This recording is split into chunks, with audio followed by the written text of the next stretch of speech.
உறவு மலரும் புனித இடம் ஆலயம், உள்ளம் ஒன்று சேரும் இடம் ஆலயம்.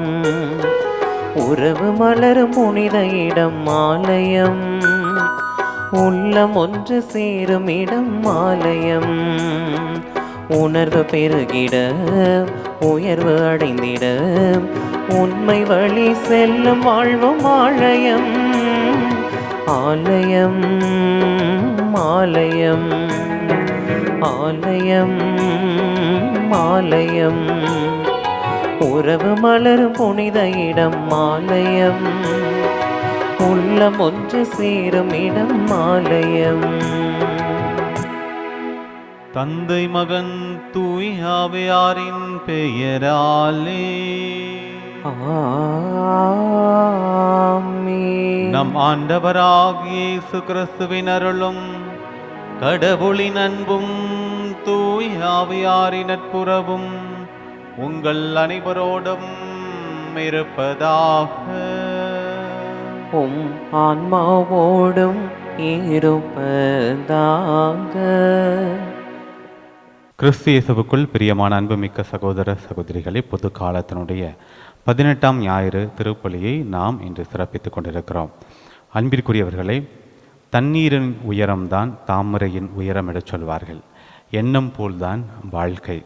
நாம் அடுத்தவர்களுக்கு உதவி செய்ய வேண்டும் என்கிற மனப்பான்மை, அந்த எண்ணம் நமக்கு ஆண்டவருடைய பல்வேறு உதவிகளை பெருகச் செய்யும். அவருடைய ஆசீர்வாதங்களை அபரிவிதமாக நமக்கு கொடுக்கும். இன்றைய நற்செய்தி வாசகத்தில் சீடர்கள் உணவு கொடுக்க இங்கு நம்மிடம் ஒன்றுமில்லை என்று சொல்லும் பொழுது ஆண்டவர் இயேசு கிறிஸ்து அங்கு இருந்த அப்பங்களையும் மீன் துண்டுகளையும் பெருகச் செய்து 5000 பேருக்கு உணவு கொடுத்ததை வாசிக்கிறோம். அன்பிற்குரியவர்களே, சிறியதேனும் நமது எண்ணம் மேலோங்கி இருப்பின், பெரிதாக இருப்பின், ஆண்டவருடைய ஆசீர்வாதம் இங்கு அபரிவிதமாக கிடைக்கும் என்பதற்கு இது மிகச்சிறந்த எடுத்துக்காட்டு.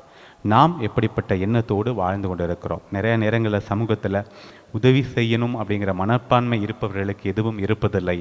எல்லாம் இருப்பவர்கள் உதவி செய்யும் என்கிற மனப்பான்மையை கொண்டிருப்பதில்லை. இப்படிப்பட்ட சூழ்நிலை சமூகத்தில் மாற வேண்டும் என்று சொல்லி சிறப்பாக இந்த திருப்பள்ளியிலே நாம் நம்மையும் நம்முடைய குடும்பங்களையும் ஒப்புக்கொடுத்து உருக்கமாக ஜெபிப்போம். அன்புமிக்க சகோதர சகோதரிகளே, தூய மறை நிகழ்வுகளை கொண்டாட நாம் தகுதி பெறும் பொருட்டு நம் பாவங்களை ஏற்றுக்கொள்வோம். எல்லாம் வல்ல இறைவனிடமும் சகோதர சகோதரிகளே, உங்களிடமும் நான் பாவியினை ஏற்றுக்கொள்கிறேன். ஏனெனில் என் சிந்தனையாலும் சொல்லாலும் செயலாலும் கடமையில் தவறியதாலும் பாவங்கள் பல செய்தேன். என் பாவமே என் பாவமே என் பெரும் பாவமே. ஆகையால் எப்போதும் கன்னியான புனித மரியாவையும் வானதூதர் புனிதர் அனைவரையும், சகோதர சகோதரிகளே உங்களையும் நம் இறைவனாகிய ஆண்டவரிடம் எனக்காக வேண்டிக் கொள்ள மன்றாடுகிறேன். எல்லாம் வல்ல இறைவன் நம் மீது இரக்கம் வைத்து நம் பாவங்களை மன்னித்து நம்மை நிலை வாழ்வுக்கு அழைத்துச் செல்வாராக. ஆமென்.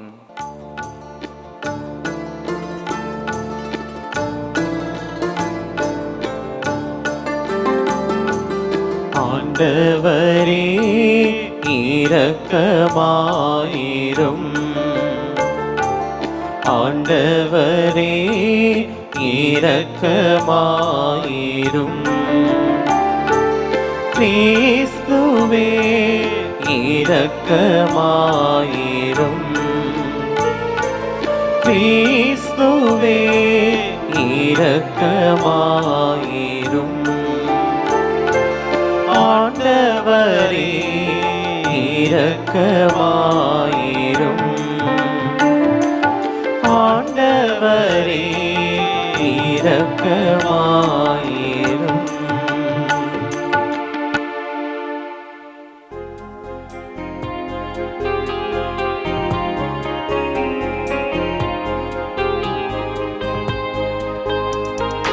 உன்னதங்களிலே கடவுளுக்கு மாட்சி உண்டாகுக.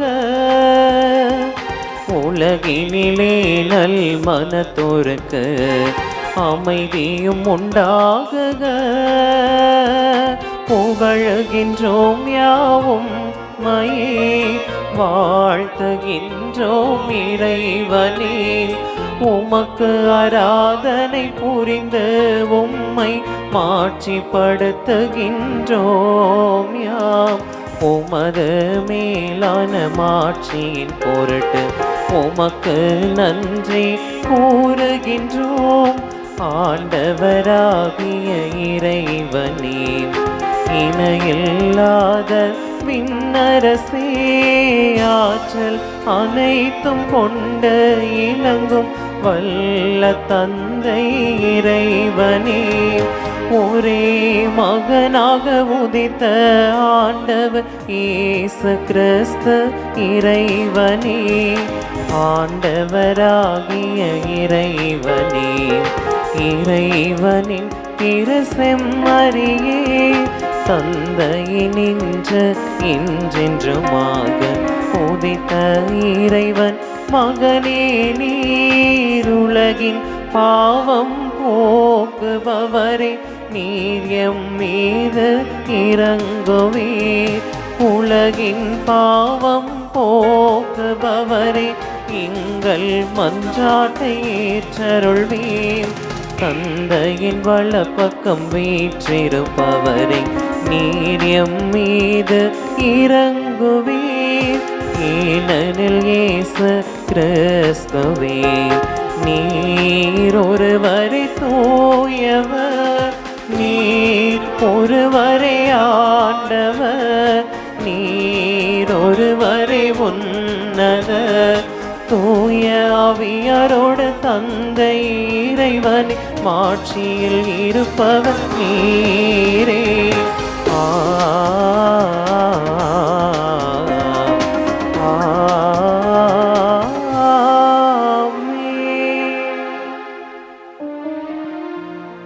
ஜெபிப்போமாக. ஆண்டவரே, உம்மை நோக்கி மன்றாடும் உமடியார்களாகிய எங்களுடன் இருந்து உமது கனிவிரக்கத்தை என்றும் எங்கள் மீது பொழிந்தருளும்.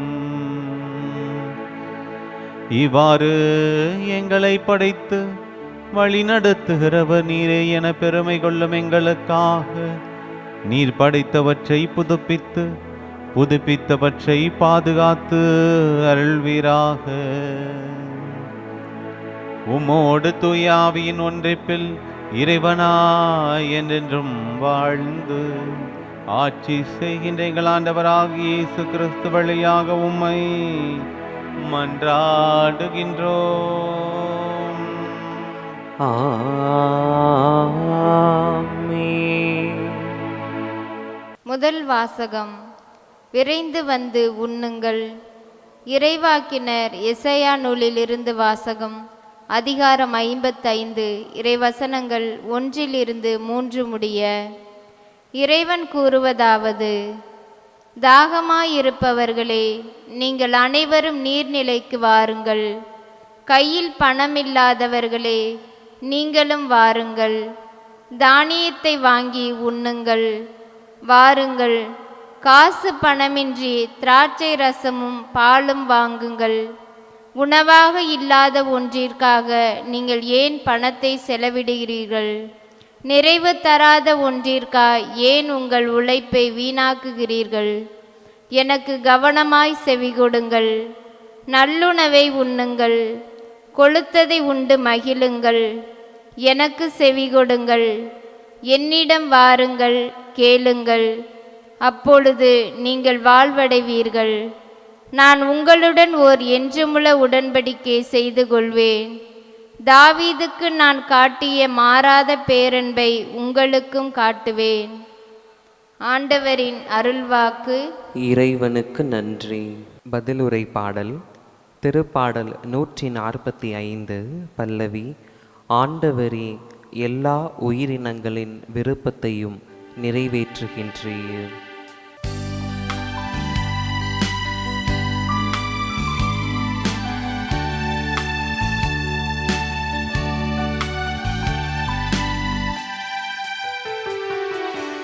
ஆண்டவரே, எல்லா உயிரினங்களின் விருப்பத்தையும் நிறைவேற்றுகின்றேன். ஆண்டவரே, எல்லா உயிரினங்களின் விருப்பத்தையும் நிறைவேற்றுகின்றேன், விருப்பத்தையும் நிறைவேற்றுகின்றேன். ஆண்டவர் இரக்கமும் கனிவும் உடையவர், எளிதில் சினம் கொள்ளாதவர், பேரன்பு கொண்டவர். ஆண்டவர் எல்லோருக்கும் நன்மை செய்பவர், தாம் உண்டாக்கிய அனைத்தின் மீதும் இரக்கம் காட்டுபவர். ஆண்டவரே எல்லா உயிரினங்களின் விருப்பத்தையும் நிறைவேற்றுகின்றேன். ஆண்டவரே எல்லா உயிரினங்களின் விருப்பத்தையும் நிறைவேற்றுகின்றேன், விருப்பத்தையும் நிறைவேற்றுகின்றேன். எல்லா உயிரினங்களின் கண்களும் உம்மையே நோக்குகின்றன, தக்க வேளையில் நீரே அவற்றிற்கு உணவளிக்கின்றீர்.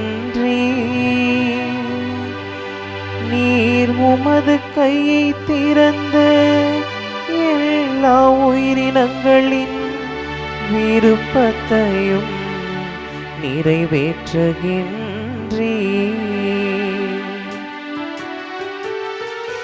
ஆண்டவரே எல்லா உயிரினங்களின் விருப்பத்தையும் நிறைவேற்றுகின்றேன். ஆண்டவரே எல்லா உயிரினங்களின் விருப்பத்தையும் நிறைவேற்றுகின்றேன், விருப்பத்தையும் நிறைவேற்றுகின்றேன்.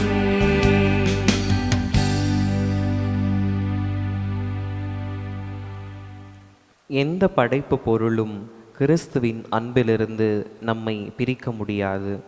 திருத்தூதர் பவுல் ரோமையருக்கு எழுதிய திருமுகத்திலிருந்து 2ஆம் வாசகம், அதிகாரம் 8 இறைவார்த்தைகள் 35 மற்றும் 37 தொடங்கி 39 முடிய.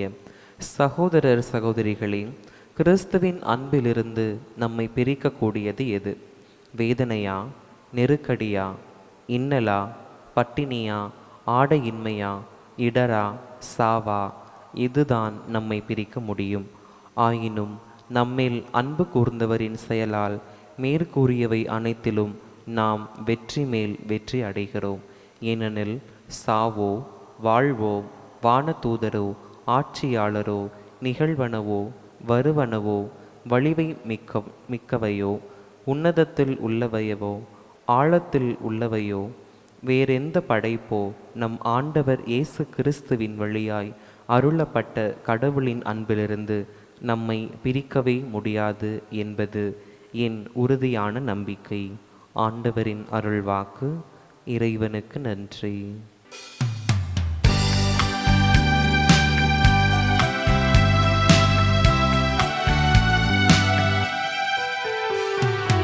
அல்லேலூயா, அல்லேலூயா, அல்லேலூயா, அல்லேலூயா, அல்லேலூயா, அல்லேலூயா, அல்லேலூயா, அல்லேலூயா. மனிதர் அப்பத்தினால் மட்டுமல்ல, மாறாக கடவுளின் வாய்ச்சொல் ஒவ்வொன்றாலும் வாழ்வர். அல்லேலூயா,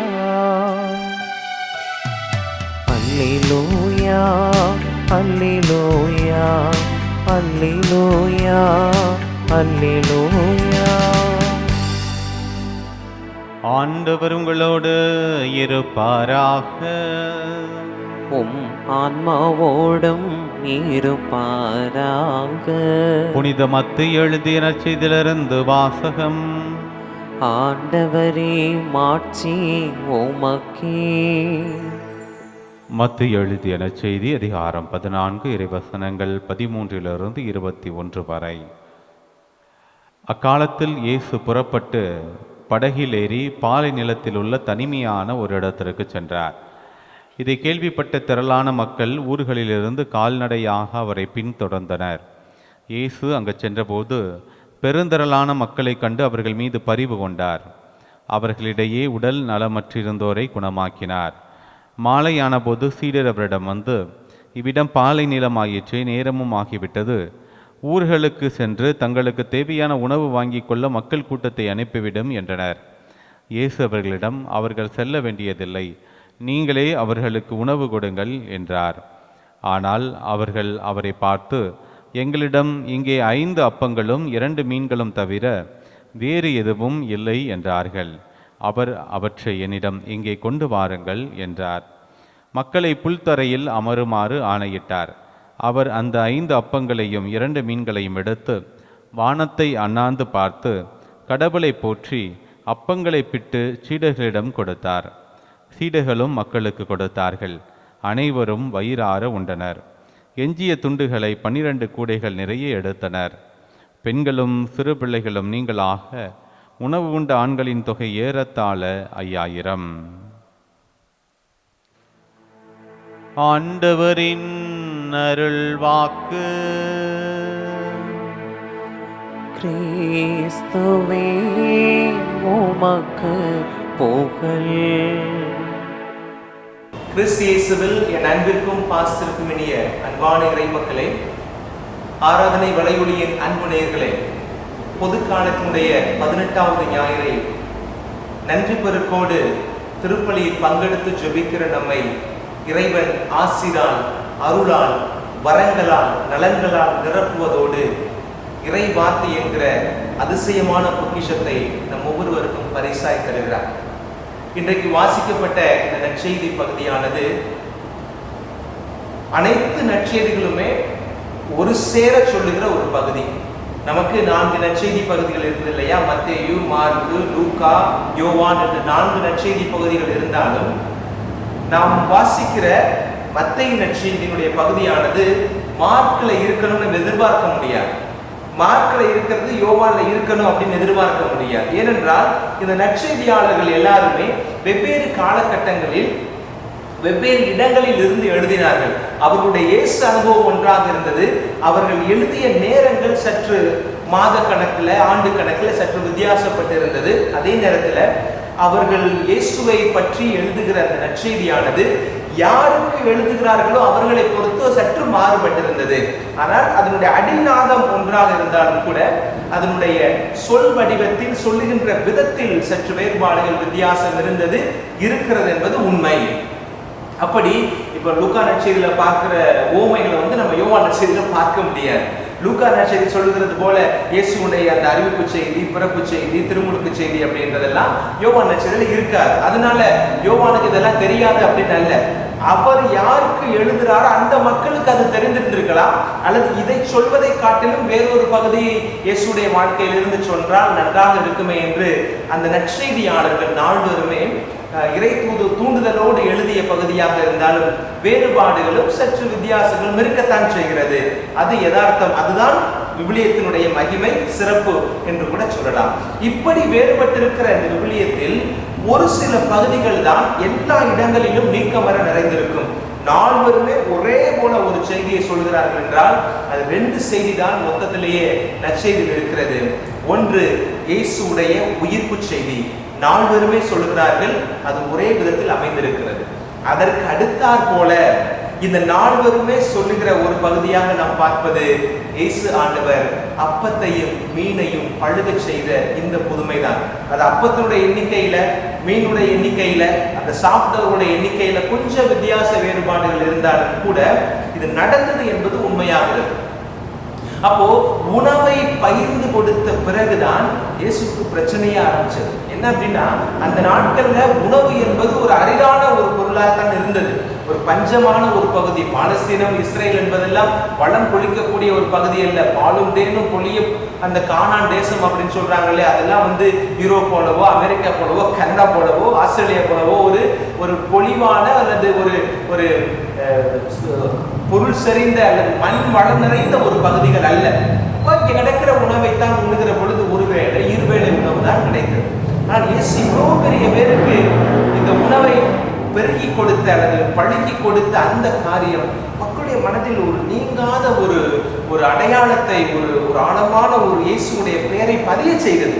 இதுதான் இயேசுடைய இறப்புக்கு இருக்கின்ற காரணங்களில் ஒன்றாக அந்த நாட்களில் பார்க்கப்பட்டது. சரி, இப்போ இந்த புதுமைக்குள்ளாக நம்ம போகிறோம். இந்த புதுமையை குறித்து பல ரெண்டு விதமான செய்திகள் இருக்கிறது. இயேசு வந்து சீடர்கள்ட்ட கேட்டாங்க. அப்போ பிலிப்புன்னு ஒருத்தர் சொன்னாரு, அந்த ஒரு பையன் இருக்கிறான், அவன்கிட்ட 2 மீன் இருக்கு, ஒரு 5 அப்பத்துண்டு இருக்கு அப்படின்னு சொன்னதாக சொல்லப்பட்டிருக்கிறது. ஆனால் இந்த புதுமையை இயேசு அப்பத்தை பழுகச் செய்தார் என்பதை காட்டிலும் ஆண்டவர் இயேசு இந்த அப்பத்தை பகிரச் செய்தார் என்பதுதான் உண்மையாக இருக்கும் என்று என்னுடைய தனிப்பட்ட கருத்தாக நான் பதிவு செய்கிறேன். இந்த நற்செய்தியுடைய முதல் பகுதியை பார்த்தீங்க அப்படின்னா அங்க என்ன நடக்கிறது? ஏரோதுடைய சூழ்ச்சியினால யார் யார் கொல்லப்படுகிறார்? திருமுழுக்கு யோவான் கொல்லப்படுகிறார். அந்த நிகழ்வுலாம் உங்களுக்கு தெரியும். திருமுழுக்கு யோவானுடைய தலையை வந்து அந்த ஏரோதியாவுடைய மகள் கேட்கிறார், எனக்கு பிறந்த நாள் பரிசாக, உங்களுடைய பிறந்த நாள் பரிசாக, என்னுடைய கலைக்கு அடையாளமாக, எனக்கு ஒரு நினைவு சின்னமாக எனக்கு திருமுழுக்கு யோவானுடைய தலையை தாருங்கள் என்று அம்மாவுடைய தூண்டுதலின் பேரில் அந்த பிள்ளை கேட்டு திருமுழுக்கு யோவான் இறந்து போகிறார். அந்த செய்தி கிடைக்கிறது. அதான் நற்செய்தி தொடங்குகிறது.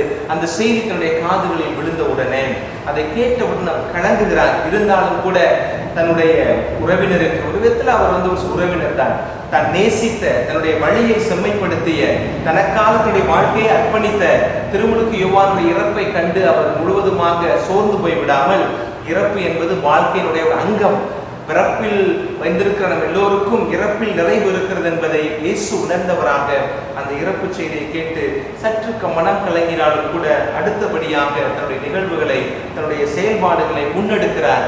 அப்படி எடுக்கப்பட்ட முதல் முன்னெடுப்பாக மத்தேயு நற்செய்தி சொல்வதுதான் அப்பத்தையும் மீனையும் பழுகச் செய்து ஆண்டவர் 5000 பேருக்கு கொடுத்தார் என்கிற இந்த ஒரு உன்னதமான ஒரு செய்தி. இந்த செய்திக்குள்ள போறதுக்கு முன்னாடி நீங்க கொஞ்சம் கற்பனை செய்து பார்க்கணும். 5000 பேர் ஆண்கள் மட்டுமே. இன்னைக்கு நீங்க போகிற அந்த ஆலயங்களில், நீங்கள் பங்கெடுக்கிற அந்த திருப்பலிகளில் நீங்கள் எண்ணி பாருங்கள், ஆண்களுடைய எண்ணிக்கையும் பெண்களுடைய எண்ணிக்கையும். பெண்களுக்கு இணையாக ஆண்கள் ஒருபோதும் திருப்பலிக்கு வருவது இல்லை. எப்பவுமே பெண்களுடைய எண்ணிக்கை அதிகமாக தான் இருக்கும். இது இன்றைக்கு மாத்திரம் விதிவிலக்கு அல்ல, இயேசுடைய காலத்திலும் அது அப்படிதான் இருந்திருக்கும். ஆனால் இயேசுடைய காலத்தில் பெண்களுக்கான உரிமையும் பெண்களுக்கான சுதந்திரம் இல்லாத ஒரு கால சூழ்நிலையில பெண்களை அவர்கள் ஒரு எண்ணிக்கையிலே கணக்கிலே கொள்வதில்லை. குழந்தைங்களே அவங்க மதிக்கிறதே இல்லை. அவர்களை பொறுத்தவரையில இது ஆணாதிக்க சமூகம், இந்த யூத சமூகம் ஆணாதிக்க சமூகமா இருக்கிறதுனால ஆண்களை மட்டுமே எண்ணிக்கையில் வைத்து அவர்கள் சொல்லுகிறார்கள் 5000 ஆண்கள்.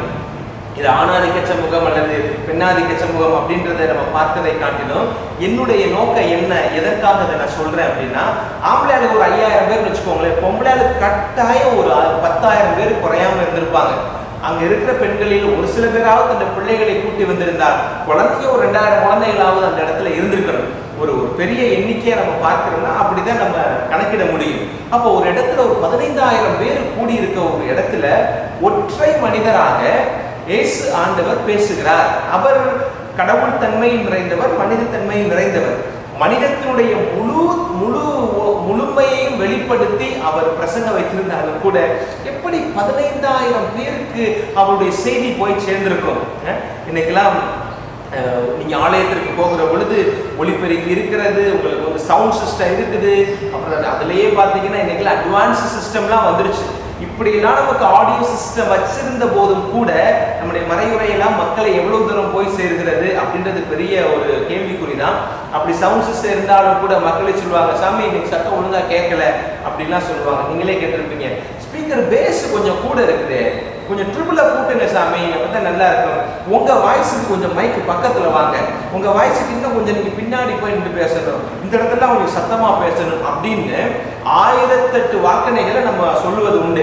இதை அப்படி மாத்துங்க, இப்படி மாத்துங்க, இதை செஞ்சா நல்லா கேட்கும், அதை செஞ்சா ஆடியோ நல்லா இருக்கும் அப்படின்னு நம்ம பேசுறோம். சில நேரங்களில் கோயில் கட்டுகிற பொழுதே அதற்கான அமைப்புகளை எல்லாம் பார்த்துதான் இன்னைக்கு அந்த சவுண்ட் ப்ரூஃப் அப்படின்றது, இந்த சவுண்ட் சிஸ்டத்தை நிறைய பேர் நிறைய ஆலயங்கள்ல மெனக்கெட்டு தான் சாமியார்கள் இன்னைக்கு செய்யறாங்க.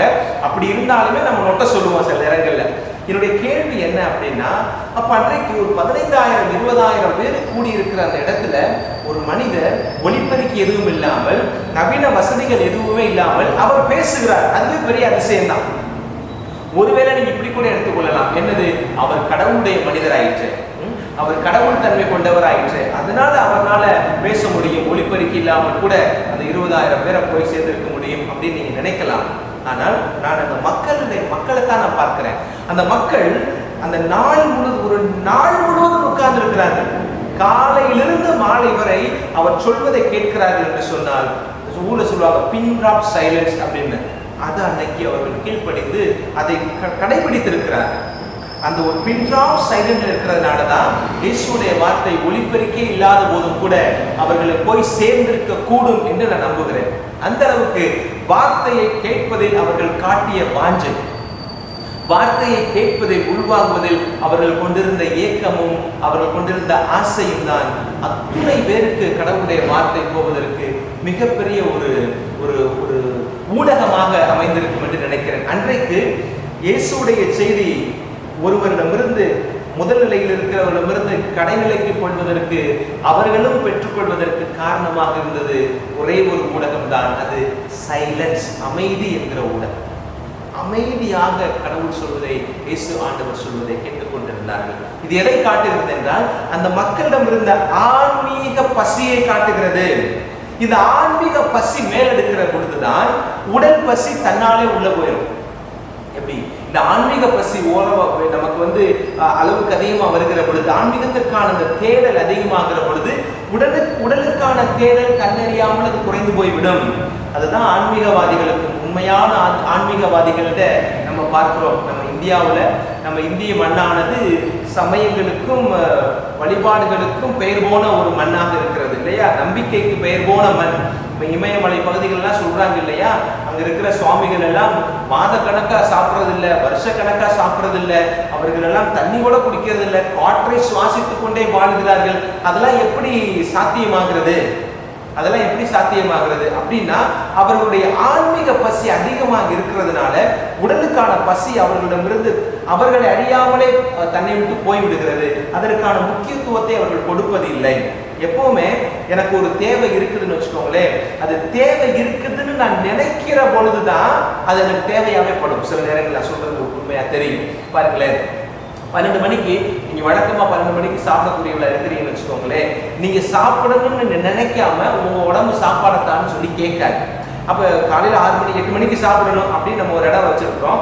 1 மணிக்கு சாப்பிடணும், அப்புறம் திருப்பி 8 மணிக்கு நைட்டு சாப்பிடணும் அப்படின்னு நம்ம அந்த எப்போ அந்த நேரம் நெருங்குகிறதோ அந்த நினைக்கிறோமோ, சாப்பிடணுமே, உடம்புக்கு சாப்பாடு கொடுக்கணுமே. அப்போ 1 மணிக்கு சாப்பிட்றவருக்கு 1 மணியை கடந்து சாப்பிடலை அப்படின்னா 2 மணிக்கு வருகிற பொழுது, 2 மணியை கடக்கிற பொழுது அந்த மூளை தன்னறியாமே அந்த உடலுக்கு ஒரு செய்தியை சொல்லிக்கொண்டே இருக்கும். என்னது, ஏய் இப்போ 1 மணிக்கு சாப்பிட வேண்டியவன்டா, இன்னும் சாப்பிடாம இருக்கிற அப்படின்னு சொல்லணும். வெளியில் எங்கேயே நடந்து போன, இப்போ எதுக்கு வெளியில் போற, மயக்கப்பட்டு கீழே விழுந்துருவேன். ஏன்னா நீ 1 மணிக்கு சாப்பிட வேண்டியவன், 1 மணிக்கு சாப்பிட வேண்டிய 3 மணி ஆயிடுச்சு அப்படின்னா வயிற்ற கிள்ற மாதிரி ஒரு ஃபீலிங் வரும், அப்படியே தலை சுத்துற மாதிரி ஒரு ஃபீலிங் வரும். இதெல்லாம் ஃபீலிங் தான். இதெல்லாம் இந்த தலை சுத்துற மாதிரி மாதிரி மாதிரி வருது இல்லையா? இந்த மாதிரிகளுக்கெல்லாம் என்ன காரணம் அப்படின்னா என்னுடைய உடலினுடைய தேவை, என்னுடைய உடலுக்கான அந்த பசியை நாம் அதிகமாக கவனம் கொள்வதனால தான். அப்போ இந்த ஆன்மீக தேடலில் இருக்கிறவர்களுக்கு இந்த உடல் தேடலுக்கான நேரமும் இருக்காது, அதற்கான தேவையும் குறைந்து போய்விடும். அப்படித்தான் இந்த இடத்துல நான் பார்க்கிறேன். ஆன்மீக தேடல் அவர்களிடம் அதிகமாக இருந்தனால், அந்த வாஞ்சையும் அதற்கான தாகமும் அவரிடம் அதிகமாக இருந்ததனால் இந்த உடலுக்கான உணவை கொடுக்க வேண்டும் என்கிற எண்ணமே அவரிடமிருந்து அற்று போய்விட்டது. இந்த உடலுக்கு உணவு தேவை, இந்த உடலுக்கு நீர் தேவை என்பதை அவர்கள் முற்றிலுமாக மறந்து போன ஒரு சூழ்நிலையில், ஒரு விதத்தில் சொல்ல போனா they are mesmerized by the preaching of Jesus. அதான் உண்மை. அவர்கள் எல்லாம் ஒரு விதத்தில் மதி மயங்கி போய்விட்டார்கள். அப்போ இந்த மதி மயங்கினதுனால இந்த மதிதான உடலுக்கு சொல்லும், ஏய் மணி 12 சாப்பிடலையா அப்படின்னு. இந்த மதிதான் மயங்கிருச்சு. எதுல மயங்கிருச்சு? இயேசுவில் மயங்கி போனது. இயேசுடைய வார்த்தையில் மயங்கி போனதுனால் இந்த உடலுக்கான இந்த பசி முழுவதுமாக மறக்கடிக்கப்பட்டு இந்த ஆன்மாவுக்கான பசியை நோக்கி அவர்கள் போகிற பொழுது அவர்கள் செவிகள் எல்லாம் முழுவதுமாக திறக்கப்படுகிறது, அவருடைய கவனங்கள் எல்லாம் முழுவதுமாக ஒன்றிணைக்கப்படுகிறது, அவர்கள் நாவுகளும் வாய்களும் கட்டப்பட்டு கடவுளை நோக்கி முழுவதுமாய் கவனத்தை செலுத்ததினால் அவர்கள் ஆன்மீக பசிக்கான அந்த தேடலை உணவை பெற்றுக்கொண்டு இருந்தார்கள் என்பதைத்தான் இந்த நாளில் நான் பார்க்கிறேன். இது அப்பம் பழுகப்பட்டதா, பெருக்கப்பட்டதா, அது எத்தனை பேருக்கு பழுகினாரு, எத்தனை கூடைகள் எடுத்தாரு, அதெல்லாம் கதைகள் வருஷம் வருஷம் நம்ம கேட்டுக்கொண்டுதான் இருக்கிறோம். 12 கூடைகள் எடுத்ததுனால 12 கோத்திரங்கள் அப்படின்னு சொல்லுவாங்க. 5 மீன்கள் அப்படின்றது 5 புத்தகங்களை குறிக்கும். முதல் 5 புத்தகங்கள் எது, தொடக்கத்தினுடைய முதல் 5 புத்தகங்களை குறிக்கும் அப்படின்னு சொல்லி விவிலியத்தோடு தொடர்புபடுத்தி சொல்லுவாங்க. இயேசுடைய இந்த புதுமையானது மோசே அங்கே அந்த வனாந்தரத்துல மன்னாவை பொழிய செய்ததற்கு இணையாக அது பார்க்கப்படும். எல்லாம் உண்மைதான். விவிலிய விளக்கங்கள் அப்படித்தான் இருக்கிறது, அப்படித்தான் விவிலிய அறிஞர்கள் நமக்கு சொல்லுகிறார்கள். இப்ப மோசேவை இயேசுவை ஒப்பிட்டு பார்க்கறதுனால நமக்கு என்ன கிடைக்க போகிறது? ஆனா அன்றைக்கு இயேசுவை மோசேவோடு ஒப்பிட்டு சொன்னார்கள். காரணம், அவர்கள் மோசேவை பெரியவராக நினைத்துக் கொண்டு இயேசுவை சிறுமைப்படுத்தினார்கள். அந்த யூத சமூகத்திலிருந்து கிறிஸ்தவராக வந்தவர்கள், அவர்களுக்கு சொல்ல வேண்டிய தேவை இருந்தது. இங்க இருக்கிற இயேசு அந்த மோசேவை போலத்தான் அப்படின்னு சொல்ல வேண்டி இருந்துச்சு. இங்க அவர்கள் மத்தேயு, மார்க்கு, லூக்கு, யோவான் என்று ஆண்டோடைய வார்த்தை, இயேசுடைய வார்த்தையை முன்னிறுத்துகிற பொழுது அவர்கள் பழைய ஏற்பாட்டில் இருக்கிற முதல் 5 புத்தகங்களை தூக்கி நிறுத்தினார்கள். அவர்களுக்கு இந்த 5 மீன் என்பது அந்த 5 புத்தகத்தை குறிக்கிறது அப்படின்னு சொல்ல வேண்டிய தேவை இருந்துச்சு. இன்னைக்கு நமக்கு அந்த தேவை இல்லை. ஏனென்றால் நாம் இயேசுவை மானசீகமாக உள்ளூர உணர்வுபூர்வமாக அவர்தான் மீட்பர் என்பவரை ஏற்றுக்கொண்டிருக்கிறோம். அதை பிறருக்கு பறைசாற்றக்கூடிய நிலையில் இன்றைக்கு நாம் இருக்கிறோம். நமக்கு ஆண்டோடைய வார்த்தை சொல்வது என்னவென்றால், உடலுக்கான பசியை மறந்து அந்த ஆன்மீகத்திற்கான அந்த பசியை நோக்கி நீங்கள் நகருங்கள் என்பதை இந்த நாளிலே ஆண்டவர் சொல்கிறார். ஆன்மீக பசி இந்த நாளிலே கத்தோலிக்க திருச்சபையில் மிகவும் குறைந்து காணப்படுகிறது. நீங்க நினைக்கலாம், ஃபாதர் எப்படி ஃபாதர் சொல்றீங்க? உங்களுடைய மறைவுரை நான் கேட்காத நாட்கள் அல்ல, நாங்கள் ஆராதனை டிவி பார்க்காத நாட்கள் அல்ல, நாங்கள் திருப்பலிக்கு போகாத நாட்கள் அல்ல, நான் போகாத ஆலயங்கள் அல்ல, இப்படி நீங்கள் சொல்வதை நான் ஏற்றுக்கொள்கிறேன். நீங்க கோயிலுக்கு போறீங்க, ஜெபமாலை சொல்றீங்க, ஆராதனை சேனல் பாக்குறீங்க, இந்த மறைவுரை கேட்கிறீர்கள், இதை பிறரோடு பகிர்கிறீர்கள், அதெல்லாம் எந்த மாற்று கருத்தும் இல்லை. அதை நான் 100க்கு 200% நம்புகிறேன். ஆனால் இங்க என்ன பிரச்சனை அப்படின்னா, இப்படி டெய்லி கோயிலுக்கு போறவங்க, டெய்லி ஜெபமாலை சொல்ற நாம தான், இப்படி டெய்லி ஆராதனையில செய்தி பார்க்கிறவங்க, டெய்லி கிறிஸ்தவ பாடலை மட்டுமே நான் கேட்கக்கூடிய அப்படின்னு சொல்றவங்க தான் நான் ஒவ்வொரு நாளும் ஒவ்வொரு புனிதருக்கான நவநாளை சொல்லுகிறேன் என்று சொல்லுகிற இந்த சமூகம், இந்த கூட்டம் தான் 4 நட்சத்திரத்தையும் பார்க்கிறது. இந்த கூட்டம் தான் ராசி பலன் பார்க்கிறது. இந்த கூட்டம் தான் வாஸ்தை பார்க்கிறது. இந்த கூட்டம் தான் மூட பழக்க வழக்கங்களை, சம்பிரதாயங்களை தூக்கி பிடிக்கிறது. அப்போ இப்படி நான் எல்லா காரியமுமே செய்யறேன் அப்படின்னு சொல்லி நாமளா ஒரு ஆன்மீகத்துல இருக்கிற ஒரு மாயையில இருக்கிறோம். ஆனால் இப்படிப்பட்ட ஒரு வாழ்க்கையில் இருந்துகிட்டு நான் இப்ப சொன்னனே, குறி பார்க்கிறது, நாள் பார்க்கிறது, நல்ல நேரம் பார்க்கிறது, வாஸ்து பார்க்கிறது, சாதகம் பார்க்கிறது, சாதகம் எழுதுறது, எண்களை வச்சு பார்க்கிறது, எழுத்துக்களை வச்சு சோசியம் பார்க்கிறது, இதையெல்லாம் நம்ம செய்யறோம் அப்படின்னா நாம் ஆன்மீக பசியற்றவர்களாக இருக்கிறோம், ஆன்மீகவாதிகளாக இருக்கிறோம். ஆன்மீகவாதிகள் என்று சொல்லிக்கொண்டு ஆன்மீகவாதி என்கிற போர்வையிலே, பக்திமான் என்கிற போர்வையிலே, நம்பிக்கையாளன் என்கிற போர்வையில் இருந்து கொண்டு நாம் செய்கிற காரியங்கள் இவையெல்லாம் நம்மை இயேசுவிடமிருந்து அப்பாற்பட்டு கொண்டு போய்விடும். ஆக உண்மையான ஆன்மீக பசி உள்ளவர்கள் இது போன்ற காரியங்களை செய்ய மாட்டார்கள். இன்னைக்கு நிறைய கிறிஸ்தவ வீடுல நாம நல்ல நேரம் பார்த்து தான் கல்யாணமே பண்றோம், நல்ல நேரம் பார்த்து தான் நம்ம செய்ய வேண்டிய முக்கிய காரியங்களை செய்யறோம், வாஸ்து பார்த்து தான் வீடு கட்டுறோம், வடக்கு பார்த்த வீடு வேணும், தெற்க பார்த்த வீடு வேணும், அந்த மூலையில கிச்சன் வேணும், இந்த மூலையில பெட்ரூம் வேணும். இதையெல்லாம் இந்துக்களுக்கு அது ஒத்து போகும், ஏன்னால் அவர்களுடைய பாரம்பரிய கலாச்சாரத்தில் அப்படி இருக்கிறது. ஆனால் நாம் ஏற்றுக்க இயேசு ஆண்டவர் ஒருபோதும் நேரங்காலத்தை மையப்படுத்தி நேரத்தை கணித்தவர் எந்த காரியமும் செய்ததில்லை. ஆனால் நாம நேரத்தையும் காலத்தையும் நட்சத்திரத்தையும் வான சாஸ்திரத்தையும் பார்த்து நம்முடைய வாழ்க்கையை நகர்த்துகிறோம் அப்படின்னு சொன்னா நாம் எல்லாம் ஆன்மீக பசி கொள்ள தயங்கக்கூடியவர்களாக வாழக்கூடிய ஆன்மீகவாதிகள், நம்பிக்கையாளர்கள். இதுதான் இந்த நாளில் நான் பகிர விரும்பிய ஒரு செய்தி. ஃபாதர், நான் 4 நட்சத்திரம்லாம் பார்த்ததே இல்லை ஃபாதர், என் பிள்ளைக்கெல்லாம் கல்யாணம் பண்ணும் போது அப்படிலாம் நான் பார்த்ததே இல்லை ஃபாதர் அப்படின்னு நீங்க சொன்னீங்கன்னா சல்யூட், உங்களுக்கு ஆண்டோடைய ஆசீர்வாதம். நான் தங்கச்சி மடத்தில் இருக்கும் போது நான் பார்த்து, நான் சின்ன சாமியாராக முதல் வருஷம் 2016-17 இருந்தேன். அவரோட நான் பார்த்து வியந்த ஒரு காரியம் என்ன தெரியுமா? அவர் ஒருபோதும் இந்த 4 நட்சத்திரம்லாம் பார்க்கறது இல்லை. இந்த தீவு மக்கள்கிட்ட அந்த பழக்கமே இல்லை. 10 மணிக்கு தான் ஃபிக்ஸடாக கல்யாணம், எல்லாருக்கும் 10 மணிக்கு வந்து நிற்பாங்க. ஒரே நேரத்தில் 5 கல்யாணம். சரி சாமி, ஒன்றும் பிரச்சனை இல்லை, நானும் வரேன், நான் எல்லாரும் வரேன். 10 மணிக்கா கல்யாணம், 10 மணிக்கு வைங்க. 9 மணிக்கு கல்யாணமோ 9 மணிக்கு கல்யாணம். பங்குசாமியார் சொல்ற நேரத்தில் அந்த மக்கள் கல்யாணம் பண்ணுறதுக்கு முன் வருவாங்க. மந்திரிக்கிறதுக்கு, வீடு மந்திரிக்கிறதுக்கு கேட்பாங்க. நாம சொல்றதுதான் நேரம். சாமி இந்த மாதிரி வேலை இருக்கு சாமி, என்னால் வர முடியாதுங்கண்ணே, ஒரு காலைல ஒரு 6 மணிக்கு வச்சுக்கோமா வீடு பால் காய்ச்சறது. சரி, முடிஞ்சு போச்சு. அந்த மனநிலைக்கு நாம் நகரணும். அதனால அவர்கள் நம்பிக்கை உயர்ந்து நிற்கிறார்கள் அப்படின்னு சொல்லலை. ஒருவேளை அவர்களுக்கு அதிகமாக பிற சமய மக்களோடு கலந்து வாழ்வதற்கான சூழல் இல்லாதனாலவோ என்னவோ தெரியல, அவர்கள் இன்றைக்கும் அந்த கிறிஸ்தவ பாரம்பரியத்தை கை கொண்டிருக்கிறார்கள். ஆனால் நம்ம அதிகமாக இந்து மக்களோடு நாம் வாழ்கிற நமக்கு பிற பகுதி வாழ் மக்களுக்கு இது மிகப்பெரிய ஒரு சவாலாக இருக்கிறது. நாமளே சும்மா இருந்தாலும் கூட இருக்க சும்மா இருக்க மாட்டேன் அப்படின்ற மாதிரி நமக்கு யாராவது ஒருத்தர் இதை சொல்லிக்கொண்டே இருப்பாங்க. இன்னைக்கு முடிவு செய்யுங்க, நான் ஆன்மீக பசி கொண்டு என் ஆண்டவரை தேடக்கூடிய அந்த 5000 பேரில் ஒருவனாக இருக்கிறேன், ஒருவனாக இருக்க வேண்டும் என்று சொன்னால் என் காதுகளையும் என் கண்களையும் என் செவிகளையும் இந்த வான சோதிடங்கள், எண்கள், சாதகங்களிலிருந்து என்னை தள்ளி வைத்து நான் கிறிஸ்துவுக்கு அர்ப்பணமான ஆன்மீக பசி கொண்ட மனிதனாக வாழ்வேன். அப்பொழுது ஆண்டவர் என் உடல் பசியை கட்டாயம் தீர்ப்பார். எப்படி அந்த 5000 பேர் கேட்காமலே அவர்களுக்கு உணவு கொடுத்தாரோ, அதுபோல என்னுடைய உடல் பசியை ஆண்டவர் பார்த்துக் கொள்வார் என்கிற ஆழமான நம்பிக்கையில் பயணிக்க ஆண்டவர் நாளில் அழைக்கிறார். பயணத்தை மேற்கொள்வோம். ஆண்டவர் ஒவ்வொருவரையும் பாதுகாப்பார். ஆமென். அனைவரும் இணைந்து நம்முடைய நம்பிக்கையை அறிக்கையிடுவோம்.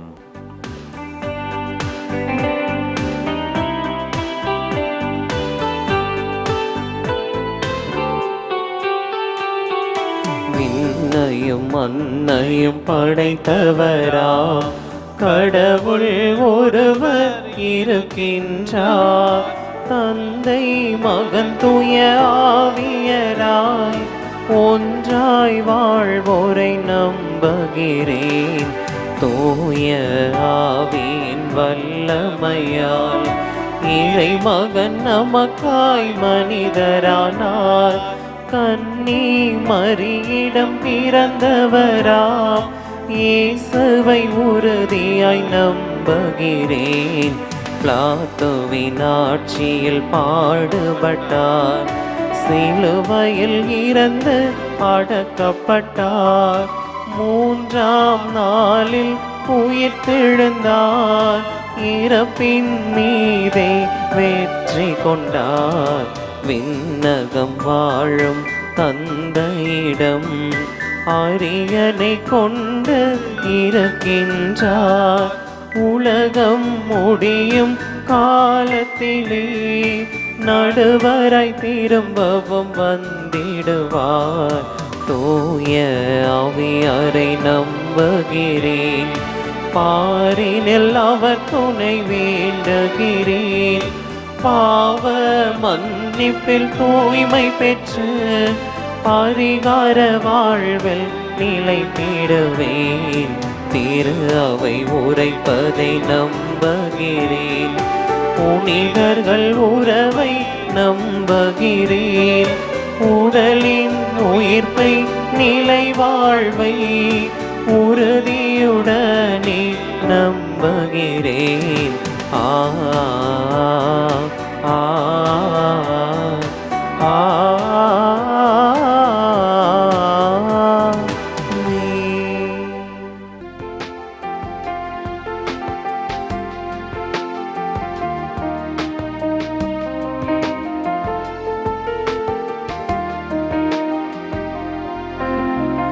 எடுத்து வருகிறேன், கொடுத்து மகிழ்கிறேன், ஈற்றிடு என் இறைவா. உன் திருப்பலி பீடம் அர்ச்சனை மலராய் மலர்ந்திட அருள் புரிவாய். எடுத்து வருகிறேன், கொடுத்து மகிழ்கிறேன், ஈற்றிடு என் இறைவா. உன் திருப்பலி பீடம் அர்ச்சனை மலராய் மலர்ந்திட அருள் புரிவாய். ஏழை எளியோர் வறியோர் வாழ்ந்திட ஏற்றிட என் இறைவா. ஏழை எளியோர் வறியோர் வாழ்ந்திட ஏற்றிட என் இறைவா. துயர் துடைத்திடும் கரமாய் பணிவிடை புரிய வருவேன் ஏற்றிடுவாய். இறை தருவேன் ஏற்றிடுவாய். வருவேன் ஏற்றிடுவாய். என் இறைவா ஏற்றிடுவாய். வருவேன் ஏற்றிடுவாய். என் இறைவா ஏற்றிடுவாய். அன்புமிக்க சகோதர சகோதரிகளே, என்னுடையதும் உங்களுடையதுமான இப்பலி எல்லாம் வல்ல தந்தையாகிய இறைவனை கேட்டதாகும்படி மன்றாடுங்கள். ஆண்டவர் தமது பெயரின் புகழ்ச்சிக்காகவும் மாட்சிக்காகவும் நமது நன்மைக்காகவும் புனித திரு அவை அனைத்து நலனுக்காகவும் உமது கையிலிருந்து இப்பள்ளியை ஏற்றுக்கொள்வாராக.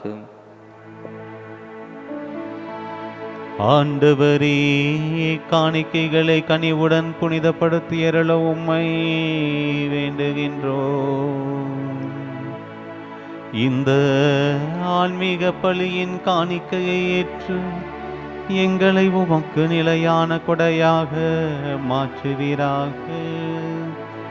எங்கள் ஆண்டவராகிய இயேசு கிறிஸ்து வழியாக உம்மை மன்றாடுகின்றோம்.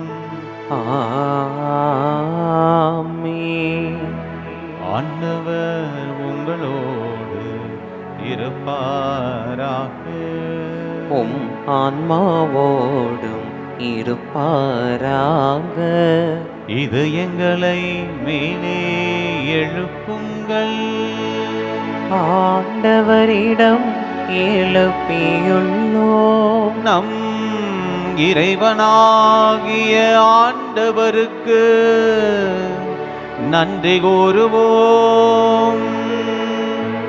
அது தகுதியும் நீதியும் ஆனதே. ஆண்டவரே, துயவரான தந்தையே, என்றும் உள்ள எல்லாம் வல்ல இறைவா, என்னாலும் எவ்விடத்திலும் நாங்கள் உமக்கு நன்றி செலுத்துவது மெய்யாகவே தகுதியும் நீதியுமாகும், எங்கள் கடமையும் மீட்புக்குரிய செயலுமாகும். ஏனெனில் நீர் உலகு அனைத்தையும் படைத்தீர், காலங்களின் மாற்றங்களையும் முறைமைப்படுத்தினீர், உமது சாயலில் மனிதரை உருவாக்கினீர், இவ்வுலகின் வியத்தகு பொருட்கள் எல்லாவற்றையும் அவர்களுக்கு பணிய வைத்தீர். இவ்வாறு அவர்கள் உமது படைப்புகள் அனைத்தின் மீதும் உம் பதில் ஆட்களாக ஆட்சி செலுத்தவும், உம் செயல்களின் மேன்மையை கண்டு உம்மை இடையராது புகழ்ந்தேத்தவும் எங்கள் ஆண்டவராகிய கிறிஸ்து வழியாக செய்தருளினீர். ஆகவே நாங்கள் வானதூதர் அனைவரோடும் சேர்ந்து உம்மை புகழ்ந்தேத்தி அக்களித்து கொண்டாடி ஆர்ப்பரித்து பாடுவதாவது: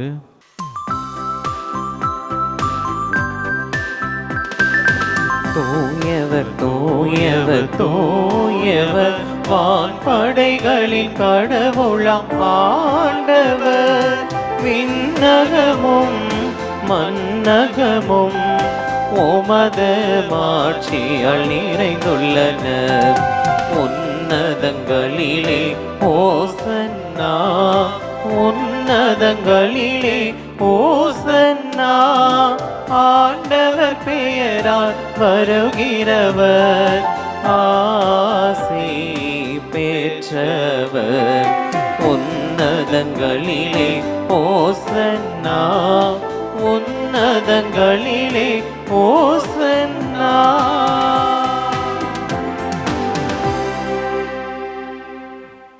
ஆண்டவரே, நீர் மெய்யாகவே தூயவர், தூய்மை அனைத்துக்கும் ஊற்று. ஆகவே உம்முடைய ஆவியை பொழிந்து காணிக்கைகளை தூய்மைப்படுத்த உம்மை வேண்டுகின்றோம். இவ்வாறு எங்கள் ஆண்டவர் இயேசு கிறிஸ்துவின் உடலும் இரத்தமுமாக எங்களுக்கு இவை மாறுவனவாக. அவர் பாடுபட உளம் கணிந்து தம்மை கையளித்த போது அப்பத்தை எடுத்து நன்றி செலுத்தி அதை பிட்டு தம் சீடர்களுக்கு அளித்து அவர் கூறியதாவது: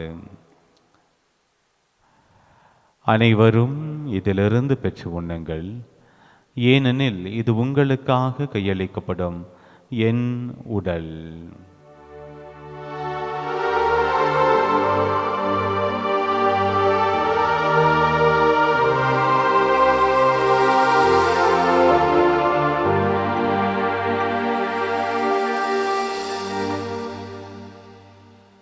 அவனமே இரவு விருந்தை அருந்திய பின் கிண்ணத்தையும் எடுத்து உமக்கு நன்றி கூறி தம் சீடர்களுக்கு அளித்து அவர் கூறியதாவது: அனைவரும் இதிலிருந்து பெற்று பருகுங்கள், ஏனெனில் இது புதிய நிலையான உடன்படிக்கைக்குரிய என் இரத்தத்தின் கிண்ணம். இது பாவ மன்னிப்புக்கென்று உங்களுக்காகவும் பலருக்காகவும் சிந்தப்படும் இதை என் நினைவாக செய்யுங்கள்.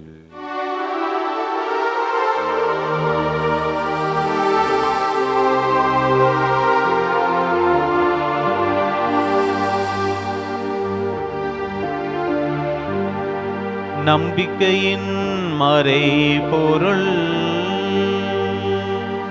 ஆண்டவரே, நீர் வருமளவும் உமது இறப்பினை அறிக்கையிடுகின்றோம், உமது உயிர்ப்பினையும் எடுத்துரைக்கின்றோம். ஆகவே ஆண்டவரே, நாங்கள் கிறிஸ்துவின் இறப்பினையும் உயிர்ப்பினையும் நினைவு கூர்ந்து வாழ்வு தரும் அப்பத்தையும் மீட்பளிக்கும் கிண்ணத்தையும் உமக்கு ஒப்புக் கொடுக்கின்றோம். உம் திருமண் என்று மக்கு ஊழியம் புரிய தகுந்தவர்கள் எங்களை ஏற்றுக்கொண்டீர். எனவே உமக்கு நன்றி செலுத்துகின்றோம். மேலும் கிறிஸ்துவின் உடலிலும் இரத்தத்திலும் பங்குள்ளும் எங்களை தூய ஆவியார் ஒன்று சேர்க்க வேண்டும் என உம்மை தாழ்மையுடன் மன்றாடுகின்றோம். ஆண்டவரே, உலகெங்கும் பரவி இருக்கும் ஒரு திரு அவையை நினைவு கூர்ந்தருளும். எங்கள் திருத்தந்தை லியோ, எங்கள் ஆயர் ஆரோக்கியராஜ், எல்லா திருநிலையினராகிய அனைவரோடும் முது திரு அவை அன்பில் நிறைவு பெறச் செய்தருளும். மேலும் உயிர்த்தெழும் எதிர்நோக்குடன் துயில் உள்ளும் எங்கள் சகோதர சகோதரிகளையும் இறந்தோர் அனைவரையும் இரக்கத்துடன் நினைவு கூர்ந்து உமது திருமுக ஒளியினுள் ஏற்றருளும். எங்கள் அனைவர் மீதும் இரக்கமாயிரும். கடவுளின் கன்னித்தாயான புனித மரியா, அவருடைய கணவரான புனித யோசேப்பு, புனித திருத்தூதர்கள், இவ்வுலகில் உமக்கு உகந்தவராய் இருந்தோர் ஆகிய புனிதர் அனைவருடனும் நாங்கள் நிலை வாழ்வில் பங்கு கொள்ளும் தகுதி பெற்று உம் திருமகன் இயேசு கிறிஸ்து வழியாக உம்மை புகழ்ந்தேத்தும் வரமருள உம்மை மன்றாடுகின்றோம்.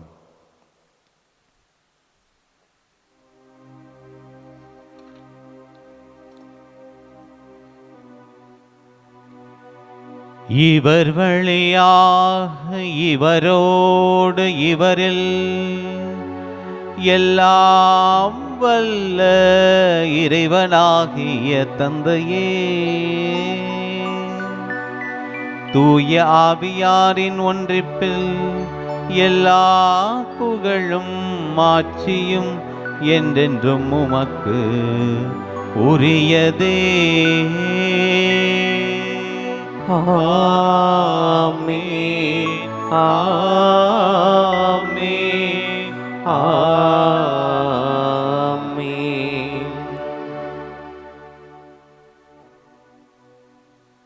மீட்பரின் கட்டளையால் கற்பிக்கப்பட்டு இறை படிப்பினையால் பயிற்சி பெற்ற நாம் துணிந்து சொல்வோம். விண்ணுலகில் இருக்கின்ற எங்கள் தந்தையே, உமது பெயர் தூயது என போற்ற பெறுக. உமது ஆட்சி வருக. உமது திருவுளம் விண்ணுலகில் நிறைவேறுவது போல மண்ணுலகிலும் நிறைவேறுக. எங்கள் அன்றாட உணவை இன்று எங்களுக்கு தாரும். எங்களுக்கு எதிராக குற்றம் செய்வோரை நாங்கள் மன்னிப்பது போல எங்கள் குற்றங்களை மன்னியும். எங்களை சோதனைக்கு உட்படுத்தாதையும் தீமையிலிருந்து எங்களை விடுவித்தருளும். ஆண்டவரே, தீமை அனைத்திலிருந்தும் எங்களை விடுவித்து எங்கள் வாழ்நாளில் அமைதியை கனிவுடன் அருளும் மன்றாடுகின்றோம். உமது இரக்கத்தின் உதவியால் நாங்கள் பாவத்திலிருந்து எப்போதும் விடுதலை பெற்று யாதொரு கலக்கமின்றி நலமாயிருப்போமாக. நாங்கள் எதிர்நோக்கி இருக்கும் பெருன்பத்துக்காகவும் எம் மீட்பராகிய இயேசு கிறிஸ்துவின் வருகைக்காகவும் காத்திருக்கின்றோம். ஏனெனில் ஆட்சியும் வல்லமையும் ஆட்சியும் என்றென்றும் உமதே. ஆண்டவரே இயேசு கிறிஸ்துவை, அமைதியை உங்களுக்கு விட்டுச் செல்கின்றேன், என் அமைதியையே உங்களுக்கு அளிக்கின்றேன் என்றும் திருத்தூதர்களுக்கு மொழிந்தீரே. எங்கள் பாவங்களை பாராமல் உமது திரு அவையின் நம்பிக்கையை கண்ணோக்கி உமது திருவுளத்திற்கு ஏற்பதற்கு அமைதியும் ஒற்றுமையும் அளித்தருள்வீராக என்றென்றும் வாழ்ந்து ஆட்சி செய்கின்றவர் நீரே. ஆமென். ஆண்டவருடைய அமைதி உங்கள் அனைவரோடும் என்றும் இருப்பதாக. உம் ஆன்மாவோடும் இருப்பதாக. ஒருவருக்கொருவர் ஆண்டவருடைய அமைதியை மகிழ்ச்சியோடு பகிர்ந்து கொள்வோம். சமாதானம். உலகின் பாவங்களை போக்கும் இறைவனின் செம்மறியே, எங்கள் மேல் இரக்கமாயிரும். உலகின் பாவங்களை போக்கும் இறைவனின் செம்மறியே, எங்கள் மேல் இரக்கமாயிரும். உலகின் பாவங்களை போக்கும் இறைவனின் செம்மறியே, எங்களுக்கு அமைதியை அளித்தருளும்.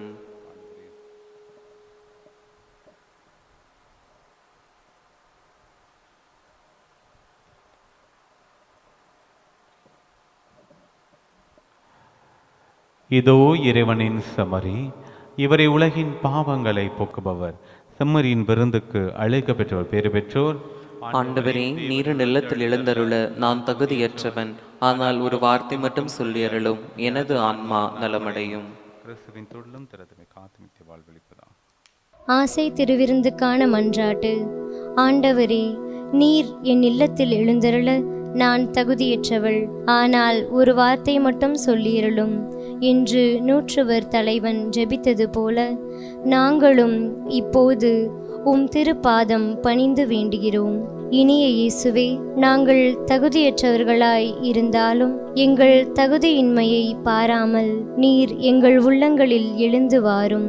உம் அன்பிலும் அருளிலும் நாங்கள் நிலைத்திருக்க எம்முள் எழுந்து வாரும். நன்மை செய்வதில் ஆர்வமுள்ளவர்களாய் தீமைகள் அனைத்திலிருந்தும் விடுதலை பெற்றவர்களாய் வாழவும் எங்களை வழிநடத்த வாரும். எல்லா நலன்களாலும் வளங்களாலும் எங்களை நிரப்ப வாரும். ஆமேன். நன்றி கூறி மன்றாடுவோமாக. ஆண்டவரே, விண்ணக கொடைகளால் புதுப்பிக்க பெற்ற நாங்கள் உமது முடிவில்லா உதவியையும் உடனிருப்பையும் பெற்றுக்கொள்ள செய்தருளும். எங்களை என்றும் கனிவுடன் காக்கத் தவறாத நீர் நிலையான மீட்புக்கு எங்களை தகுதியுள்ளவர்கள் ஆக்குவீராக. எங்கள் ஆண்டவராகிய இயேசு கிறிஸ்து வழியாக உம்மை மன்றாடுகின்றோம். ஆமென். ஆண்டவர் உங்களோடு இருப்பாராக. உம் ஆன்மாவோடும் இருப்பாராக. எல்லாம் வல்ல இறைவன் தந்தை, மகன், தூய ஆவியார் உங்கள் ஒவ்வொருவரையும் நிறைவாக ஆசீர்வதிப்பாராக. ஆமென். சென்று வாருங்கள், திருப்பலி நிறைவேறிற்று. இறைவனுக்கு நன்றி.